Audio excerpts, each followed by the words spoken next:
تکلیفیں ہم پر کیوں آتی ہیں، مصیبتیں ہم پر کیوں ٹوٹ پڑتی ہیں۔ میرے دوست ہیں وقاص صاحب، شارجہ میں رہتے ہیں، دبئی میں کام کرتے ہیں۔ وہ بہت پیار محبت کرتے ہیں، جب بھی جائیں دبئی تو بہت خدمت کرتے ہیں۔ اللہ ان کو اس کا بدلہ دنیا میں بھی دے، آخرت میں بھی دے۔ ان کے اور بھی ساتھی ہیں، ان کے رومیٹ ہیں، بہت پیار محبت کرنے والے ساتھی ہیں، مخلص ہیں، صاحب کردار، صاحب اعمال ہیں، اللہ ان کی زندگی میں برکت دے۔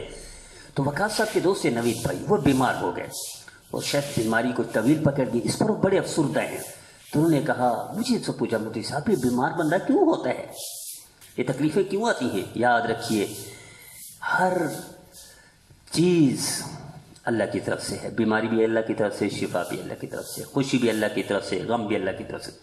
پہلی بات یہ ہے، اللہ ہمارا دشمن نہیں ہے، اللہ ہمارا خیر خواہ ہے۔ تو خیر خواہ اللہ بیمار کیسے کرے گا؟ ماں بچے کو برداشت نہیں کرتی تھوڑی تکلیف دینا، لیکن نہلاتی ہے، بچہ روتا ہے، کیا یہ دشمن ہے؟ ماں بیمار ہوتا ہے تو ڈاکٹر کے پاس لے جاتی ہے، انجیکشن لگواتی ہے، بچہ چیختا رہتا ہے، کیا یہ دشمن ہے؟ ماں آپریشن کی ضرورت پڑتی ہے، بچے کی ماں پیسے دے کر ڈاکٹر کو منت بھی کرتی ہے، پیسے بھی دیتی ہے، آپریشن کرواتی ہے، بچہ چیختا رہتا ہے، کیا یہ دشمن ہے؟ ماں نہیں، یہ پیار ہے، یہ محبت ہے۔ اسکول نہیں جانا چاہتا، مدرسے نہیں جانا چاہتا، زبردستی بھیجتی ہے، کیا دشمن ہے؟ ماں نہیں، بہت پیار ہے۔ میرے عزیزو، یہ اللہ کا پیار ہے کہ اللہ کسی کو تکلیف میں دے کر کیوں تکلیف دیتے ہیں؟ تاکہ اس کے گناہ معاف کریں۔ حضرت تھانوی رحمۃ اللہ نے فرمایا، دو فرشتے بھیجے اللہ نے ایک ہی بستی میں، ایک یہودی کے پاس، ایک مسلمان کے پاس۔ دونوں نے مرنا تھا۔ یہودی چاہتا تھا کہ میں مچھلی کھاؤں، ان کو پتہ نہیں تھا کہ ہم نے مرنا ہے، لیکن مرنا ایک ہی وقت میں تھا، دونوں نے ایک ہی محلے میں رہتے تھے، مچھلی کھانا چاہتا تھا۔ تو اللہ نے فرشتے کو بھیجا، جاؤ اچھی مچھلی اس کے اپنے تالاب میں ڈال دو تاکہ کھا کر مرے۔ دوسرے فرشتے کو بھیجا، جاؤ یہ مسلمان ہے اور یہ شہد یا زیتون کھانا چاہتا ہے، اس کی الماری میں رکھا ہوگا، اس کو گرا دو۔ گرا دیا، اس کو گرا دیا، اس کو مچھلی ڈال دی، یہ مچھلی کھا کر مرا، وہ تڑپتا تڑپتا مر گیا۔ دونوں فرشتے چلے گئے، یا اللہ ماجرا کیا ہے؟ یہ آپ کا فرمانبردار، آپ نے اس کو شہد گروا دیا، زیتون گروا دیا، اور دوسرا نافرمان یہودی اس کو مچھلی کھلا کر مارا، مزے سے مارا، کیوں؟ اللہ نے فرمایا، میرے فرشتوں تم نہیں جانتے ہو، یہ یہودی اس کی ایک نیکی باقی تھی، اس کو اس مچھلی کھلا کر ایک نیکی کا ختم کر کے جہنم میں ڈال دیا، اور یہ مسلمان اس کا ایک گناہ باقی تھا، اس کو یہ تھوڑی سی تڑپ ہوئی، جو شہد کھانا چاہتا تھا نہیں کھا سکا، یہ جو ہے نکلی، اس کی وجہ سے زندگی بھر کے گناہ معاف کر کے اس کو جنت بھیج دیا۔ تو اللہ ہمارا دشمن نہیں ہے میرا عزیزو۔ یہ جو نوید بھائی کی وجہ سے پریشان ہیں ہمارے وقاص صاحب، تو اللہ پیار کرتے ہیں۔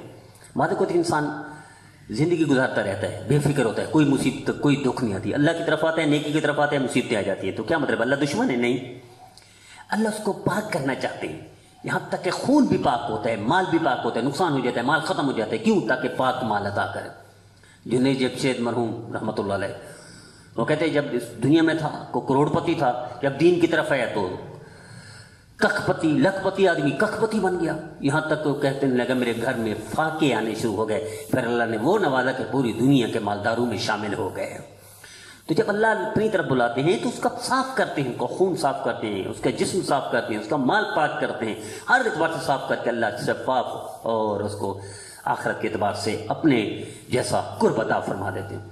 تو یہ سب کی وجہ سے بیماری، یاد رکھیے اللہ جو تکلیف دیتے ہیں اس کی وجہ سے نبی کریم صلی اللہ علیہ وسلم نے فرمایا، ایک کانٹا چبھتا ہے اللہ اس کے بدلے میں نیکی دیتے ہیں۔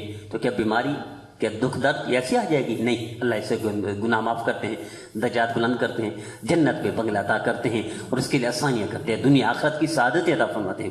یہ واقعہ نہیں ہمیں بتاتا قرآن کا کہ معصوم سا بچہ ہے یوسف، بھائیوں کے ہاتھوں کنویں میں ڈلوایا، پھر کہاں کنان اور کہاں مصر، ایک جماعت کے ہتھے چڑھایا، اس نے مصر میں جا کر مارکیٹ میں بیچ دیا، آزاد بچہ، خوبصورت بچہ دنیا کا، اس کو بیچ دیا۔ جس گھر میں پہنچا وہاں زنا کا الزام لگا، جس کو نبی بنانا ہے اس پر زنا کا الزام لگے، اللہ زبان نہیں بند کر سکتے تھے، اللہ ان کی ٹانگیں نہیں توڑ سکتے تھے جنہوں نے کنویں میں ڈالا تھا، نہیں، یہ کامیابی کے ذرائع تھے، یہ ترقی دینی تھی، یہ عزت دینی تھی، یہ بادشاہ تک پہنچانا تھا، جیل پہنچا دیا، نبوت دینی ہے پہلے جیل پہنچا دیا، پھر جیل کے ذریعے سے سیدھا وزیر خزانہ بنوایا، وزیر خزانہ جس بادشاہ نے بنایا وہ فوت ہوا تو وہ یہ بادشاہ بن گئے۔